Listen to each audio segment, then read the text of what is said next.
muchísimas gracias por la invitación a los colegas y amigos de JUS 360 y desde luego también a la profesora Mireille Chucorcoy, a quien admiro y respeto no de ahora, sino de hace muchísimos años. Yo me he formado en Derecho Penal leyendo especialmente su trabajo sobre los delitos culposos, ¿no? Publicado en los años 80, todo, digamos, es para mí un gran trabajo dogmático de los más importantes en materia de culpa y desde luego he seguido de cerca sus trabajos durante todos estos años, de modo que para mí es un honor poder intercambiar ideas y opiniones en esta ocasión.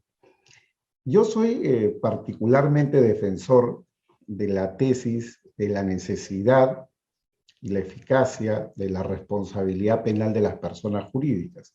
Y quiero entrar en positivo para luego hacerme cargo de algunas de las cuestiones que ha mencionado la profesora Corcoy. En primer término, la aproximación político-criminal, más allá de las cuestiones propias de esta visa expansiva, ¿no? Que, digamos, nadie puede en este momento discutir, son muchísimos los países de la Europa continental y de Latinoamérica que en los últimos años han admitido por fondo, por forma, la responsabilidad penal de las personas jurídicas, y me refiero al caso de Perú, donde se llama administrativa, pero es un fraude de etiquetas, es una forma de responsabilidad penal, casi como en Italia, el decreto legislativo 231-2001 le llama administrativa, porque prácticamente la Constitución italiana no permite que haya responsabilidad penal de los entes o corporaciones, pero en el fondo es penal. Y es la misma discusión que se tiene en este momento en Alemania en torno, digamos, a la reforma que debe de existir para superar, digamos, los atrasos que ya trae consigo la ley de contravenciones, no la Ordnungswidrigkeiten, y que ve en la línea de incorporar mayores sanciones para la persona jurídica con la discusión dogmática de si es penal o administrativo. Pero formas aparte, lo cierto es de que hay una visa expansiva en materia de responsabilidad penal. Y desde luego eso pone la dogmática por detrás de la legislación y nos obliga en cierto modo a no taparnos los ojos y mirar en cierto modo hacia adelante, pero tomando en cuenta desde luego lo que ha dicho la profesora Corcoy, y en eso coincido plenamente, la necesidad de garantizar, ¿no?, los valores y los principios constitucionales, y en especial el que siempre se pone en tela de juicio por ese principio de culpabilidad. Político-criminalmente, entonces, tenemos, digamos, una aproximación que en cierto modo es coincidente, ¿no?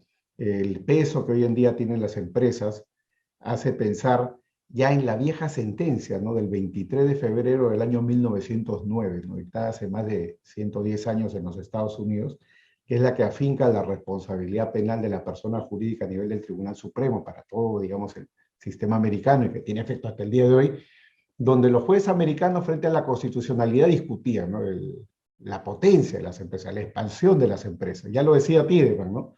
Los delitos empresariales, los delitos económicos generalmente tienen alrededor una empresa que incluso puede ser criminal, ¿no?, como el caso Odebrecht, que se ha mencionado en tantas ocasiones. Entonces, necesidad de pena por la gravedad de los hechos que se puedan cometer desde el marco de una persona jurídica. Hay mucha data empírica en torno, digamos, a la necesidad de incorporar medidas que sean un poco más graves que las medidas administrativas. Ojo, acá hay un punto para mí criminológico, ¿no?, y es el siguiente. Si tú tienes un sistema de responsabilidad administrativa que te funciona bien, pues puedes no necesitar el derecho penal, y eso es lo que pasa en Alemania. No sé si es lo que pasa en Colombia, donde pese a que Colombia es parte de la OCDE, en el 2016 implementó solo una norma de responsabilidad administrativa para los casos de cohecho transnacional y no una penal, pero hay propuestas en este momento en esa dirección, es decir, de echar mano ya al derecho penal. Pero claro, puedes tener un sistema administrativo muy eficiente, como tal vez sea el alemán, mal podría hacer una valoración de lo que pasa en Alemania, pero donde dogmáticamente, podríamos decir ahí, hay un refugio, ¿no?, frente a lo que es la responsabilidad penal de la persona jurídica. La Ordnungswidrigkeiten en apariencia ha venido funcionando bien, pese a toda esta discusión actual en torno a los cambios que se vienen proponiendo desde junio de 2020. Entra la cuestión dogmática, ¿no? Desde el punto de vista dogmático, desde luego, este versus, ¿no?, heteroresponsabilidad versus autorresponsabilidad, yo creo que tiene sus puntos medios, ¿no? Yo coincido con el planteamiento que hacía ya hace algunos años, interpretando la ley chilena, el colega y amigo Héctor Hernández Basualto, donde él ponía de relieve que en verdad, por lo menos en el plano legislativo, más allá de cómo interpreta el dogmático, el sistema italiano y en consecuencia el español, que también tiene el modelo del eximente del artículo quinto de la norma italiana, en el caso de España en el 31 bis, o en el caso de Perú en el 16, luego tenemos el caso de Chile, el caso de Argentina, donde se contempla el eximente por tener un modelo de compliance. Todos estos modelos en verdad son modelos intermedios, no son modelos ni de autorresponsabilidad ni de heteroresponsabilidad. Los modelos de autorresponsabilidad fundados en la teoría de los sistemas han tenido relativo éxito dogmático. Quien más lo ha impulsado desde hace 17 años por lo menos es el profesor Carlos Gómez Jara Díez. De hecho fue el maestro, ¿no?, que llevó al profesor Maza Martín, bueno, ya desaparecido juez y luego fiscal, a ser el ponente, ¿no?, la famosa sentencia de 29 de febrero de 2016, que es la que funda en materia de la jurisprudencia española, por un voto de diferencia, porque hubo una votación ahí donde un voto marcó la diferencia, toda esta lógica de la autorresponsabilidad. Y Maza Martín traduce eso en lo que luego fue su tesis doctoral, entiendo, póstumamente publicada sobre la responsabilidad penal de partidos políticos. Y claro, lo que ha hecho Jara Díez y luego Maza Martín ha llevado esto al tribunal y ha convencido a la mayoría que esta sea la doctrina dominante, no sin bemoles, porque hay varios autos donde por ahí se hablaba de heteroresponsabilidad o responsabilidad vicarial y luego el propio Supremo ha corregido. No sin bemoles, la tesis de Gómez Jares está fundada en la teoría de los sistemas, lo que ha hecho la doctora Corcoy, ¿no? El ciudadano corporativo, ¿no? Un modelo de tipicidad, antijuricidad y culpabilidad fundado en la teoría de los sistemas. Claro, pero eso, digamos, nos pone en el otro extremo. O sea, hablemos de los extremos, ¿no? Heteroresponsabilidad, mundo americano, mundo anglosajón, y por otro lado, los sistemas de autorresponsabilidad. Pero lo que tenemos en verdad, desde mi punto de vista, y así lo anunciaban los organizadores, son sistemas mixtos, ¿no? Y yo les doy un dato empírico, un dato, digamos, fenomenológico, ontológico, ¿no? Ningún sistema, por más autorresponsabilidad que se plantee, es un sistema que pueda renunciar al individuo. Ninguno puede renunciar al individuo. En un artículo publicado en Cuadernos Penales y Criminológicos se ponía en relieve, por ejemplo, cómo en la UK Bribery Act de Inglaterra, del año 2010, había una norma que permitía la punición, para mí no estaba muy claro si penal o administrativa, el articulista entendía que penal, por el solo hecho de no tener compliance. Claro, eso que en varios países es una infracción puramente administrativa. Un banco que no tiene compliance es un banco infractor y puede ser sancionado administrativamente, pero de ya que ese solo hecho sea delito, eso nos pondría en un modelo realmente puro de autorresponsabilidad. Claro, a la empresa se le sanciona por el solo hecho de no tener compliance, o a la empresa se le sanciona como en el modelo del homicidio corporativo inglés, que fue incorporado en los años 2000 en la regulación de Inglaterra, de Gran Bretaña. Serían casos en verdad de input-output, por lo tanto responde directamente y por todo lo que hizo dejó de hacer la corporación. Pero no es el caso de lo que tenemos en el modelo español, el italiano o el peruano, para ya no ir más lejos, ¿no? Lo que tenemos son normas que prácticamente plantean tres cosas, ¿no? Uno, hecho del individuo, que es una herencia de la heteroresponsabilidad. Dos, plantean el beneficio, bueno, gran discusión sobre si el beneficio es potencial o real, que es también herencia del modelo heteroresponsabilidad. Está en la sentencia mencionada del 23 de febrero del 2009, del caso de la New York Central Railroad. Y por otro lado, estamos acá hablando del no comply.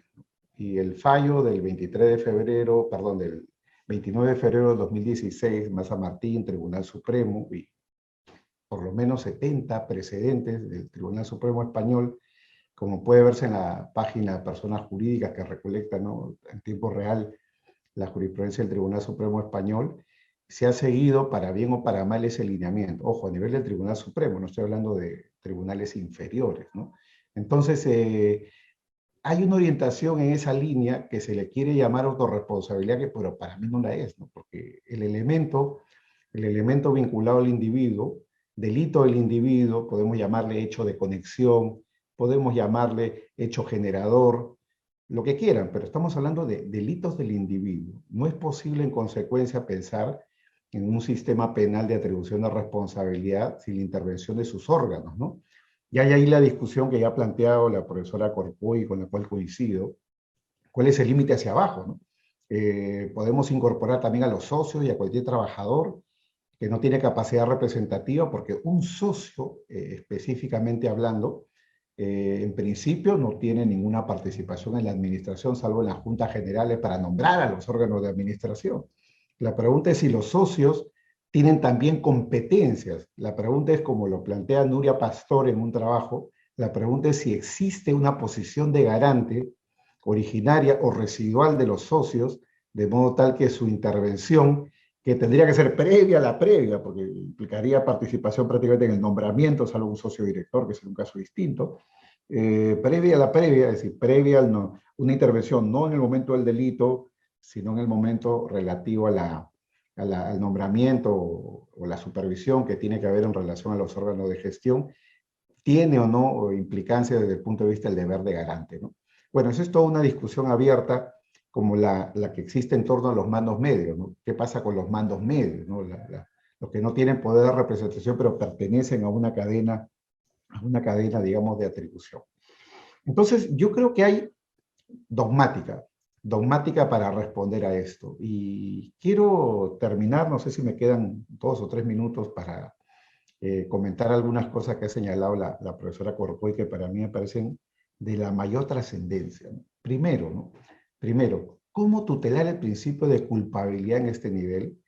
Y no solo la culpabilidad entendida como responsabilidad por el hecho propio, lo cual en cierto modo se podría atender con esta implicancia del no compliance. No tienes medidas de prevención, no tienes medidas de compliance, no tienes, digamos, es como una casa, ¿no? Que no tiene ofendículas, que no tiene cámara de seguridad, que no tiene cerco eléctrico, que no tiene alarmas. Claro, el ladrón roba más fácil en la casa que no tiene todo eso. En la casa que tiene todo eso le pones dificultades. Si el compliance, que no es riesgo cero, implica por lo menos reducción de los riesgos, ese compliance forma parte, digamos, de la competencia de la organización. Por ese lado puedes, en cierto modo, superar con un modelo híbrido mixto la crítica en torno al principio de culpabilidad, y más aún, como señala Lascurain, ¿no? Como señala Lascurain, más aún si es que de por medio no estamos hablando de consecuencias gravísimas. Lo más grave del derecho penal es la pena privativa de la libertad. Acá eso no está en juego porque nadie va a encerrar a los socios. De lo que se trata es de sancionar a la persona jurídica, ¿no? Entonces, si le podemos llamar eso derecho penal de tercera velocidad, segunda velocidad, estamos muy acostumbrados a lo de las velocidades a partir de los trabajos del profesor Silva sobre el espacio del derecho penal, pero ahí podemos discutir sobre el tema de, para decirlo en términos más simples, ¿no? Un tema de ponderación, ¿no? Ponderación. ¿Es el principio de culpabilidad un principio que merezca ponderación? Si estamos hablando de eso, entonces las penas y las sanciones que no son las propias del derecho penal, que no son las vinculadas al dolor, como diría Foucault, entonces podríamos admitir tal vez una cierta relajación del principio de culpabilidad, como lo hemos admitido con la ley penal en blanco, o como respecto a la lesividad lo hemos admitido con los delitos de peligro abstracto o abstracto concreto, etc. Y finalmente, ¿no? Lo último, y yo destaco mucho en lo que ha dicho la profesora Corcoy, y creo que es plausible, la parte subjetiva, ¿no? Ya no hablemos de la culpabilidad en el sentido de responsabilidad por el hecho propio, sino culpabilidad en el sentido de exigencia de dolo culpa cuando menos. Y yo creo que ahí tenemos un problema. Pero ahí tenemos un problema para trabajar dogmáticamente, porque de hecho no hay muchas investigaciones en esta orientación, y muy recientemente, colega peruano Percy García Cavero hizo una estancia en Alemania y ha publicado en la revista Indred número 2 del año 2022, hace poco, un planteamiento que yo creo que es un punto de partida, y pueden haber otros desde luego. Él parte, digamos, de los planteamientos de Kaufman sobre la necesidad de homologar o hacer una suerte de razonamiento analógico entre lo que es la persona natural y la persona jurídica, y de esa perspectiva él entiende, y yo comparto su posición en ese punto, y su posición no es necesariamente autorresponsabilidad, porque también lo acepta para los planteamientos mixtos, en el cual el flujo de la información dentro de la organización debería de convertirse en el fundamento para la atribución de dolo o culpa a la persona jurídica. No más por ahora, muchas gracias y reitero que para mí es un honor este intercambio académico con la profesora Corcoy. Gracias. Yo creo que hay que tomar en cuenta efectivamente las diferencias que existen entre los modelos que venimos manejando a nivel de Europa continental y Latinoamérica, frente a lo que sucede en el mundo anglosajón. Ojo, acá hay un dato súper importante. En los Estados Unidos, por ejemplo, no existe ninguna norma, y lo digo con bastante, digamos, certeza, porque he hecho la búsqueda en varias ocasiones y en varios momentos en el tiempo, que hable de la famosa eximente de responsabilidad. Por eso es que cuando varios hablan de que el compliance, tal y como lo conocemos, viene de Estados Unidos, eso es parcialmente cierto y parcialmente no, pues el eximente es de origen italiana, desde el año 2001, como ya se ha mencionado, ¿no? De hecho, incluso en el Justice Manual, en la sección número 9, 28.000, se dice expresamente que de acuerdo a las políticas del gobierno, recordemos que en Estados Unidos como en España, el Ministerio Fiscal, el prosecutor allá depende del Poder Ejecutivo. Si las políticas del gobierno implican de que se tiene que perseguir determinado delito, dice el Justice Manual, no obstante, ¿no? Es decir, pese a que exista compliance, el delito se perseguirá. Y a mí me parece es un dato sumamente relevante porque en verdad en el mundo americano no se necesita un eximente porque las salidas son procesales. De hecho, un trabajo empírico publicado hace algunos años en torno a la jurisprudencia americana, primero se pone a relieve que este tema de la responsabilidad penal de las personas jurídicas para llevarlo a los tribunales, ese es un problema de las grandes empresas y a lo sumo de las medianas. El caso de Arthur Andersen lo revela, ¿no? Es un caso que llegó hasta el final, llegó incluso hasta una condena que luego fue anulada, pero, digamos, había una persona jurídica que tenía la capacidad de defenderse, porque la posibilidad de defenderse es muy cara en los Estados Unidos. Entonces, las salidas son procesales. El 91% de los casos se resuelven en la etapa procesal, o vía una declination, o vía, digamos, una simple no imputación, como en el caso Morgan Stanley, o a través de medidas como un Deferred Prosecution Agreement, o acuerdo de persecución diferida, o los acuerdos de Non-Prosecution Agreement, que estos no pasan, digamos, por el juez, ¿no? No tienen que ser validados, todos se resuelven en ese nivel. Son reglas que no tenemos en nuestro sistema.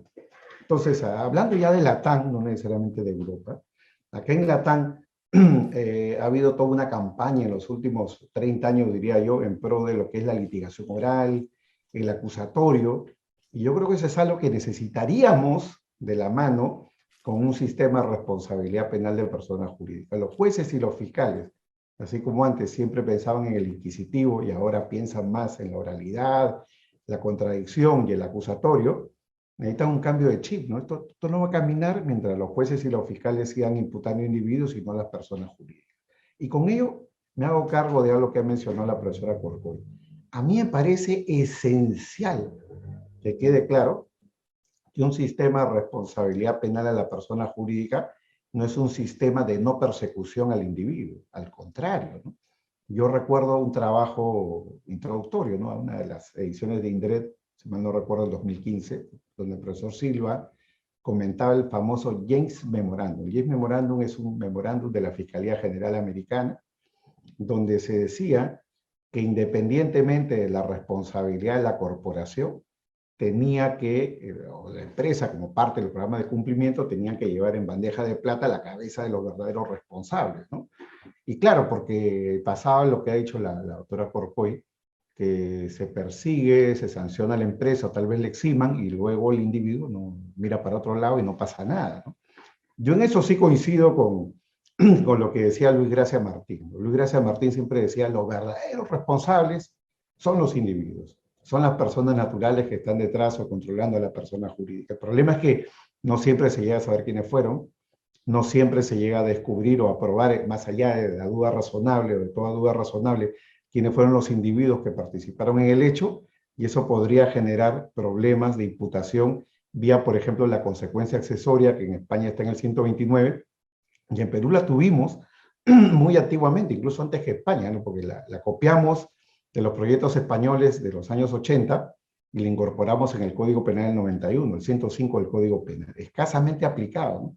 Como diría Hurtado Pozo, una ley que ha envejecido sin prácticamente haber sido aplicada. Claro, porque en la medida que no condenes o no imputes al individuo, no puedes imputar a la persona jurídica. Y creo que ya hay un beneficio de esta fórmula de la responsabilidad autónoma o la responsabilidad, digamos, independiente de la persona jurídica frente a la del individuo. Pero desde luego, esto nos lleva a pensar en que el individuo debe de ser perseguido, el individuo debe de ser sancionado, y con lo cual toda la discusión en torno a la posición de garante del empresario, las reglas de imputación al interior de la responsabilidad a través de los órganos, comisión por omisión, autoría mediata, etcétera, deben estar en la discusión. Tanto así que el profesor Silva decía algo con lo cual no necesariamente estoy de acuerdo, porque la lectura de él del James Memorandum era de que los Estados Unidos era una vuelta, ¿no?, al sistema de responsabilidad penal individual. Creo que no es así, yo creo que más bien es un afincamiento de la responsabilidad corporativa de la mano en paralelo con lo que es la responsabilidad individual. Y es algo que podemos observar como ejemplo podemos observar en el plea agreement celebrado por Odebrecht con el gobierno de los Estados Unidos, el Departamento de Justicia, en diciembre del 16, ¿no?, donde Odebrecht acepta responsabilidad, acepta los cargos, le sancionan $3.500 millones de multa, que hasta ese entonces era el más alto en la historia del Department of Justice, pues estos plea agreement, pero en paralelo, y esto es algo importantísimo, en paralelo la empresa se compromete a hacer delaciones en los países. Y eso en un caso como el de Perú ha llevado a que hayan persecuciones penales a individuos, incluso a expresidentes, ¿no?, como el expresidente Humala, el expresidente Toledo, que está en proceso de extradición desde los Estados Unidos, y creo que por ahí debe de manejarse el sistema. O sea, responsabilidad penal individual en paralelo con lo que es responsabilidad penal de la persona jurídica, tanto así que este James Memorandum ya forma parte no solo de un memorándum, sino del Justice Manual de los Estados Unidos, fue incorporado, recopilado ya hacia 2018, ¿no? Y creo que es algo que deberíamos de tener muy presente, porque como ha dicho la profesora Corcoy, el mundo americano es otro, tiene sus propias reglas, y hay que tenerlas presentes para ver qué cosa es asimilable y qué cosa no, ¿no? Y desde luego, y en eso creo que estamos de acuerdo, es una de las conclusiones tal vez de este conversatorio tan interesante, es que hay que respetar el principio de culpabilidad, no solo como responsabilidad por el hecho propio, sino también como responsabilidad que solamente puede ser atribuida, y ahí hablemos de nuestro querido y ya desaparecido profesor Santiago Mirpuch, ¿no? En un derecho penal del Estado Social y Democrático de Derecho no puede haber imputación sin dolo o sin culpa. Y eso incluye a la persona jurídica, debe incluir a la persona jurídica, porque desde luego, si el derecho penal es motivación, si la norma primaria es motivación, si la norma primaria es determinación, la determinación solo es posible en tanto hay un sujeto que pueda tener capacidad volitiva o, digamos, cognitiva o volitiva, podemos discutir eso, capacidad de poder decidir si deja de hacer algo o no hace algo, o cumple con un mandato o no lo cumple. Gracias. Está bien, doctor. Muchas gracias. Muchas gracias a ambos por exponer sus argumentos acerca de este tema. Entonces, para darle cierre a esta contienda, vamos a responder algunas preguntas del público. Quizás hagámoslo de la siguiente forma. Yo lanzo la primera pregunta y esa pregunta, por ejemplo, empecemos con el doctor Caro y luego vemos si la doctora Corcoy quiere complementar. Y la siguiente pregunta, empezamos con la doctora Corcoy y vemos si el doctor Caro quiere complementar. ¿Está bien? Entonces, la primera pregunta es, ¿cómo garantizar el principio de culpabilidad cuando se sanciona a las empresas, por ejemplo, por delitos fiscales, y se hace responsable también al administrador por la figura de actuar en lugar de otro? A ver, tengamos en cuenta lo siguiente, ¿no? Esto puede llevar a particularidades de cada legislación, ¿eh? Aquí en Perú no existe una regla de responsabilidad penal para la persona jurídica por fraude tributario. Lo que tenemos es solo la consecuencia accesoria. Y en ese contexto, hablando de Perú, no puedo hablar por España, solamente podría haber responsabilidad por consecuencia accesoria en la medida que existe una condena contra un individuo, la persona natural, ¿no? Así lo ha dicho ya el Acuerdo Plenario 7 del 2009 de la Corte Suprema. Entonces tenemos esa limitación, pero por otro lado, en la legislación peruana tampoco sería necesaria la regla del actuar por otro, la regla alemana, también en España, recogida acá en Perú también, porque el delito tributario ya no califica como, para hablar de la vieja expresión, no califica como, Gracia Martín lo estudiaba, como un delito especial propio, porque es un delito que puede ser cometido también en beneficio de otro. Entonces no se necesita que el autor sea el obligado tributario, sino un órgano de dirección, un órgano con competencia, un gerente de finanzas, por ejemplo, lo podría cometer porque está actuando en beneficio de otro de manera tal que no se generaría ahí un vacío de punición que tuviera que ser completado con la fórmula del actuar en lugar de otro, ¿no? O sea que ahí tendríamos, digamos, esos comentarios.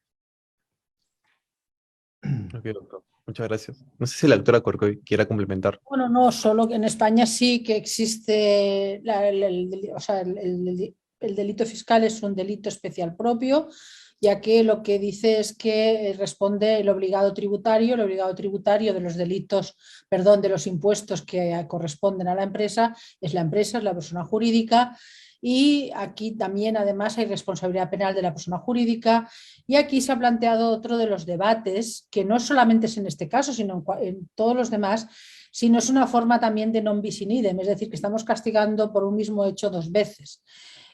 No solamente en este caso del delito fiscal, sino en general, cuando castigamos a la persona individual y a la persona jurídica, le estamos castigando por un mismo hecho dos veces y entendemos que ambos es una responsabilidad penal en sentido estricto. Y en el caso del delito fiscal puede incluso ser más complicada la situación, ya que el autor, vamos a decir, real del delito es la empresa, porque el otro es porque actúa en nombre de la empresa. Lo que pasa es que siempre se ha entendido que el autor efectivo es el administrador de hecho de derecho de la empresa, no la empresa. Por tanto, se ha discutido lo del non bis in idem, pero no ha ido más allá. Ok, doctora. Muchas gracias. Entonces, seguiríamos con la segunda pregunta. La segunda pregunta es, eh, ¿la culpabilidad de la persona jurídica deriva de una ausencia de una cultura del compliance? Empezaríamos con la doctora Corcoy. Bueno, no sé si entiendo muy bien la pregunta, ¿eh? No, no entiendo. O sea, la cultura del compliance, el compliance surge para poder eximir de responsabilidad a la persona jurídica. Entonces, sí, se habla como de autorresponsabilidad, el hecho de no tener un compliance o un no compliance bien implementado es lo que justificaría la culpabilidad de la persona jurídica. Y en realidad también en el modelo de heteroresponsabilidad. Yo creo que ahí estaría con el doctor Caro, que realmente al final y al término es un sistema mixto y no es muy relevante como Marchena dice. Yo creo que hay Marchena cierta absolutamente que es indiferente, que el problema o la cuestión está en que juris tantum responde la persona jurídica cuando ha cometido un delito la persona natural en beneficio directo o directo de esa empresa. Eso yo creo que es lo que es más indiscutible. Entonces el compliance es lo que fundamenta la culpabilidad. Bueno, pues es una culpabilidad diferente porque claro, es una culpabilidad, si entendemos el principio de culpabilidad en sentido amplio, que es responsabilidad por el hecho, responsabilidad personal, responsabilidad subjetiva y culpabilidad en sentido estricto. Aquí nos falla casi todo, por no decir todo. Entonces realmente lo que hacemos es una culpabilidad diferente y a lo mejor sí puede ser la culpabilidad del compliance, es decir, exista o no ese compliance. Pero ya digo, yo con el compliance llevo trabajando mucho tiempo, he hecho bastantes compliance para empresas muy grandes. Es importante que esté, porque si no está el compliance, responde la persona jurídica sí o sí, ya no se debate, pero si está, tampoco está claro que vaya a estar exenta de responsabilidad. Muchas gracias, doctora. No sé si el doctor Caro quiera complementar. Sí, mira, complementando lo ya dicho por la doctora Corcoy, con lo que coincido sumariamente, hay que poner de relieve lo siguiente, ¿no? Cuando se habla de culpabilidad y cultura corporativa, a mí me llama el recuerdo inmediatamente a los planteamientos de Gómez Jara Díez, ¿no? Gómez Jara Díez construye la culpabilidad en base a lo que es la cultura corporativa, y él fue uno de los primeros que propuso, si no el primero, algo que ya viene ocurriendo en cierto modo en la jurisprudencia, ¿no? Y es la no imputación a personas jurídicas cuando las personas jurídicas no tienen un suficiente desarrollo corporativo. Es decir, las empresas individuales de responsabilidad limitada, o como se le llama en cada país, o aquellas empresas de objeto netamente criminal, empresas de fachada, organizaciones criminales, una casa de cambios creada para el blanqueo de capitales, por ejemplo, o organizaciones pequeñas, ¿no? Organizaciones pequeñas donde no hay mucha diferenciación o no hay una distinción clara entre lo que son órganos de gestión y lo que es el propio, digamos, el dueño o titular, digamos, de la propiedad de la persona jurídica, ¿no? Con los claroscuros que eso implica, ¿no? Que es una organización pequeña, tendríamos que ir a la ley, a las leyes administrativas que regulan lo que son las microempresas o las empresas pequeñas, que es algo que tendríamos que tener mayor seguridad jurídica, como la hay, por ejemplo, con la minoría de edad, ¿no? 18 años, ¿no? Nos guste o no, es una regla tajante que establece la legislación, que marca la mayoría de edad penal, una franja, digamos, marcha blanca, responsabilidades restringidas hasta los 21, y luego ya responsabilidad plena a partir de los 21 años, ¿no? Eso por un lado.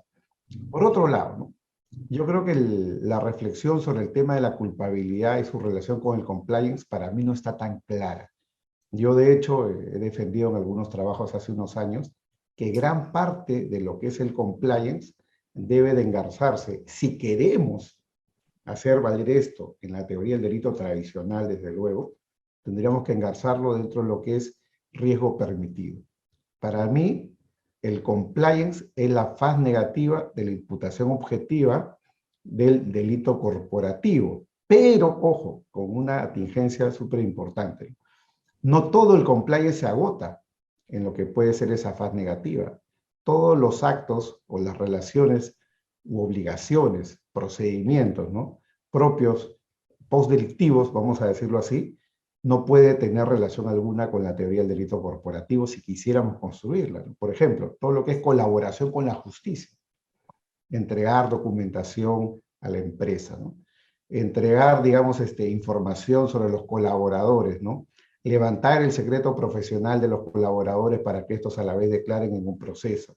La renuncia, ¿no?, al derecho al guardar silencio, ¿no?, al nemo tenetur en el ámbito empresarial para colaborar con la justicia, ¿no?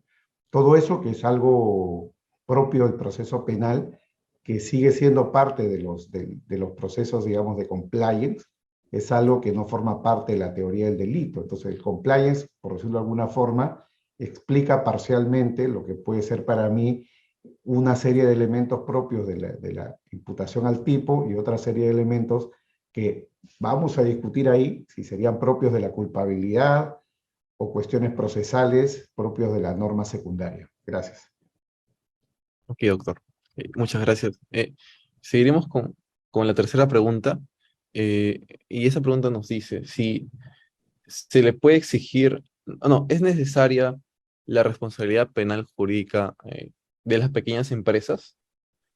Por ejemplo, ¿se le puede exigir un compliance a ese tipo de empresas?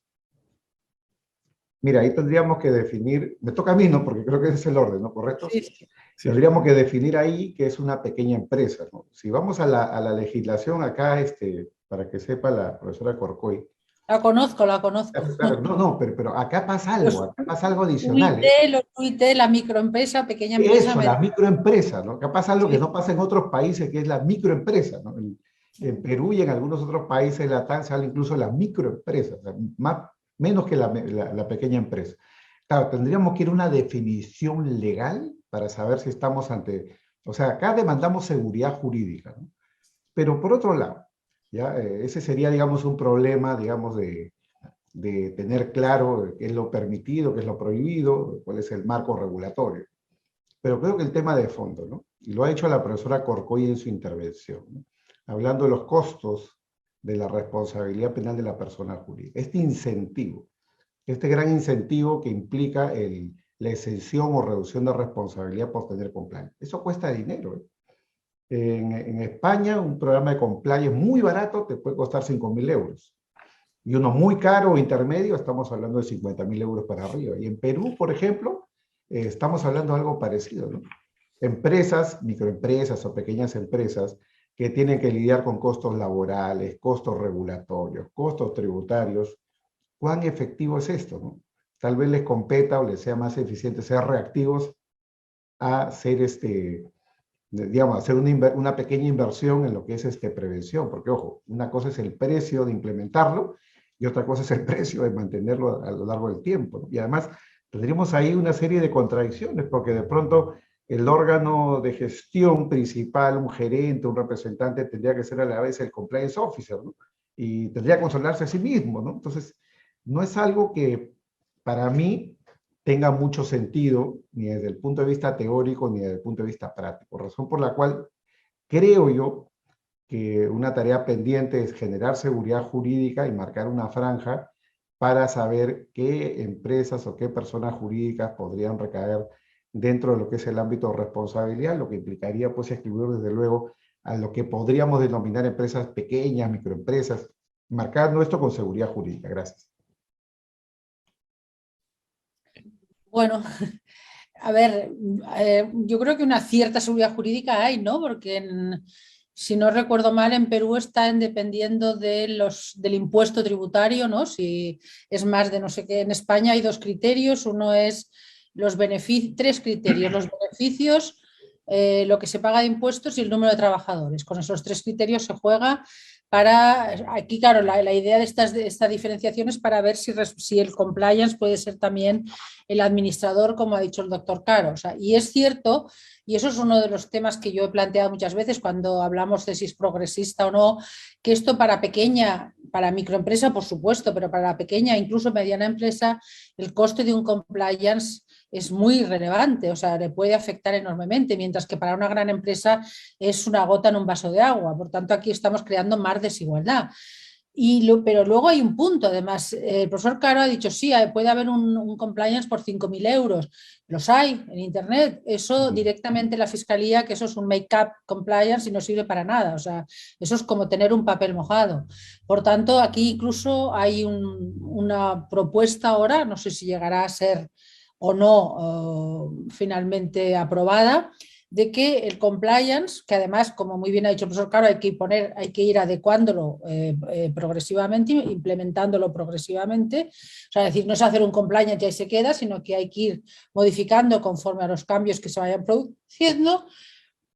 Hay una propuesta por parte de la Fiscalía, que no sé si llegará a legislarse, que el precio del compliance, el coste que ha tenido el compliance para la empresa, sea un porcentaje determinado del Producto Interior Bruto de esa empresa, es decir, del PIB de la empresa. Es decir, se discute entre un 5 y un 10%. Estamos hablando de muchísimo dinero, porque no es solo hacer el compliance, es el canal de denuncias, etcétera, etcétera, etcétera. Por tanto, eso es importante. Y termino con otro punto, que cuidado, podríamos llegar a lo que dice el doctor Caro y puede ser correcto, decir, bueno, no es relevante la responsabilidad de la persona jurídica para la pequeña y microempresa. Bueno, es una postura. Pero yo creo que el compliance ha ido mucho más allá de la responsabilidad de la persona jurídica, por lo menos en Europa.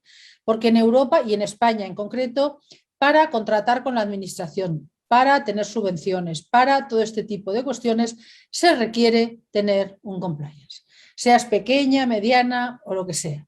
Es decir, que ya se está requiriendo el compliance para muchos tipos de actividades, es decir, por subvenciones, beneficios y contratar. Multinacionales están exigiendo un compliance para contratar con una pequeña empresa, pero le exigen el compliance. Muchas gracias, doctora. Creo que para ir cerrando quizás con la última pregunta, ya para dejarlos libres. La pregunta es, ¿qué opinión tienen sobre fundamentar la culpabilidad de la persona jurídica en la teoría de sistemas? Al ser la persona concebida como el destino y fin de expectativas normativas en una sociedad, ¿se hace compatible el principio de culpabilidad con la persona jurídica entendida como un ente del cual se espera un comportamiento apegado al derecho? Empezaría la doctora Corcoy. Ya te digo que no estoy de acuerdo con la teoría de los sistemas, ni con el ciudadano corporativo, ni la empresa toma cerveza en la Plaza del Sol, como creía Maza Martín, etcétera, etcétera. No creo en esto. No creo, en toda mi intervención he sido bastante poco dura, vamos a decir, en el sentido de la crítica para mí al ciudadano corporativo, a la empresa como ciudadano, a ese nuevo ciudadano, pero yo estoy absolutamente en contra. Yo ahí en ese punto estaría con Luis Gracia, no con Carlos Gómez Jara, claramente, claramente. O sea, eso se ha trasladado al derecho penal y a la responsabilidad de la persona jurídica, cuestiones que creo que no deberían haberse trasladado. Y la culpabilidad, en todo caso, tenemos que buscarla en los mismos o paralelos o análogos criterios a los de la persona natural. Muchas gracias, doctora. Bien, yo tengo también una postura similar. Nunca he sido defensor de la teoría de los sistemas, sin perjuicio de aceptar alguna de las consecuencias que desde el punto de vista dogmático esto ha traído, especialmente para lo que es el ámbito de la imputación objetiva, que en el derecho penal económico, la regla, digamos, de la imputación por competencias, lleva desde mi punto de vista la delantera y los mayores acuerdos independientemente del sistema que se asume. Pero llevado esto al ámbito corporativo y al ámbito concreto de la responsabilidad penal de las personas jurídicas, no es un punto de partida que yo defiendo. Ya lo he puesto de manifiesto en varias ocasiones, por escrito, en artículos, y principalmente por lo siguiente, ¿no? Yo en particular no soy defensor de una concepción normativa de persona, ¿no? Más allá de la discusión de si la persona natural, la persona jurídica, perdón, es una ficción jurídica o no, independientemente de eso, yo no concibo una posición de persona como, digamos, vamos a decirlo así, ¿no? Como en el Código de Justiniano, ¿no? Donde la persona puede ir perdiendo derechos en virtud de su comportamiento social, ¿no? Recordemos que en el Código de Justiniano existe la capitu diminutio, y de hecho eso ha quedado asentado en la RAE, ¿no? El capiti diminutir. Entonces, eres más persona o menos persona en virtud de tu relación frente al Estado y lo que el Estado te pueda reconocer, ¿no? Porque hablar entonces de un ciudadano corporativo implicaría prácticamente desdibujar para mí el concepto de ciudadanía y el concepto de personas. Y mi crítica es una crítica ya más de fondo, previa al derecho penal, y creo que no es necesario, para decirlo como decía Bustos Ramírez, ¿no? Cuando defendía la criminología crítica, decía, no es necesario ser marxista ni socialista para defender esto. O sea, no es necesario llegar a la teoría de los sistemas para poder defender que hay una culpabilidad de la persona jurídica, tal y como hemos tratado de debatir acá. Gracias.